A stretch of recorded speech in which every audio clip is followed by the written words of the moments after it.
Associate assistant ప్రొఫెసర్లను కాదు, లెక్చరర్లను, non teaching స్టాఫ్ను కూడా నియామకాలు చేయక కొద్ది కొద్దిగా క్యాన్సర్ లాగా ఈ ఉస్మానియా యూనివర్సిటీని నిర్వీర్యం చేసి తెలంగాణ సమాజానికి చైతన్యాన్ని అందించే ఈ ఉస్మానియా యూనివర్సిటీని కాల గర్భంలో కలిపేయాలని కుట్ర.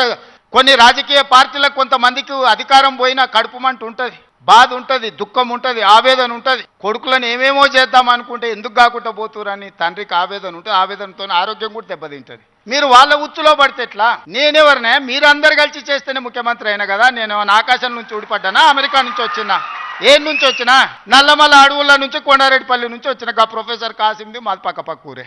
అలాంటి వాళ్ళను నువ్వు పంపించినప్పుడు వాళ్ళకు కూడా పదవి ఉండొద్దని సుప్రీంకోర్టు వరకు పోయి కోట్ల రూపాయలు పెట్టి పెద్ద పెద్ద న్యాయవాదులను తీసుకొచ్చి ప్రొఫెసర్ కోదండరాం సార్ని ఎమ్మెల్సీగా తొలగించారు. ఏం పైశాచికానందమైంది? ఏం శునకానందం? సార్ ఒక్కడు ప్రొఫెసర్గా ఉంటే తప్ప, ప్రొఫెసర్ గారు ఎమ్మెల్సీగా ఉంటే తప్ప?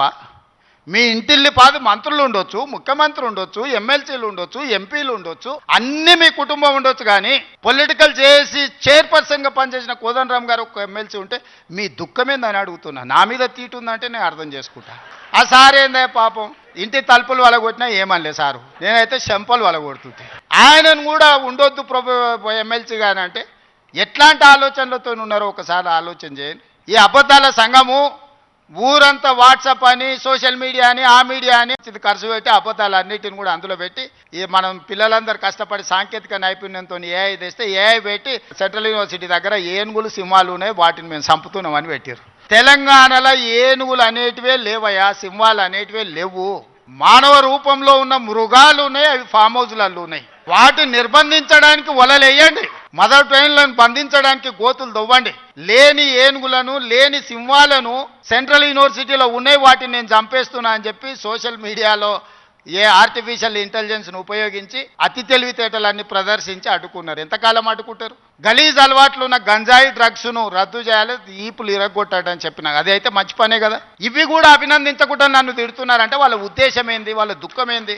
మీకు వాళ్ళతో ఉన్న లాలుచేంది గంజాయి అమ్మేటోళ్ళతోని, డ్రగ్స్ అమ్మేటోళ్ళతోని. దీపావళి పండుగ కంటే దావత్ చేసుకున్నాడంట బామర్ది. మేము దీపావళి పండుగకు చిచ్చుబుట్లు కాల్చుకుంటే వాళ్ళు సారా బుట్లు పెట్టుకొని దావత్ చేసుకున్నాం. అందులో పట్టుకుంటే డ్రగ్స్ తీసుకున్నాడు దొరికింది. అట్లా పట్టుకుంటారు అంటాడు. అంటే డ్రగ్స్ తీసుకుంటే పట్టుకోవద్దా? మరి అట్లాంటి రాజ్యాంగం ఏదైనా ఉంటే నాకు చూపియరు. ఇట్లాంటి వాళ్ళు తెలంగాణ సమాజానికి పట్టిన చెదలు. ఆ చెదల్ని మనం ఒకసారి గుర్తించడం కొంచెం ఆలస్యం అవుతుంది. తెలంగాణ సమాజానికి కూడా వాళ్ళు ముసిగేసుకున్న చెదల్లాంటి వాళ్ళు. వాళ్ళు ఈ తెలంగాణ సమాజం బాగు కోరుకోరు. ఉస్మానియా యూనివర్సిటీని బతకనియరు. మళ్ళీ వచ్చిండ్రంటే ఆలోచనలకు కూడా వచ్చినా ఈ ఉస్మానియా యూనివర్సిటీని ఉంచరు. లేఅవుట్లు వేసి ప్లాట్లు అమ్ముకుంటారు తప్పితే ఈ ఉస్మానియా యూనివర్సిటీని ఉంచరు. ఎందుకంటే చదువుకోవద్దు. వాళ్ళ ఏకైక కుట్ర ఒక్కటే, గొల్లోళ్ళు గొర్రెలు పెంచుకోవాలి, మాదిగోళ్ళు చెప్పులు కుట్టుకోవాలి, గౌన్లోళ్ళు ఈదులు గీసుకోవాలి, ముదిరాజులు చేపలు పట్టుకోవాలి, వాళ్ళు మాత్రం దొరలు మాత్రం రాజ్యాలు ఏలుకోవాలి. గింతనే సింపుల్ ఫిలాసఫీ వాళ్ళది.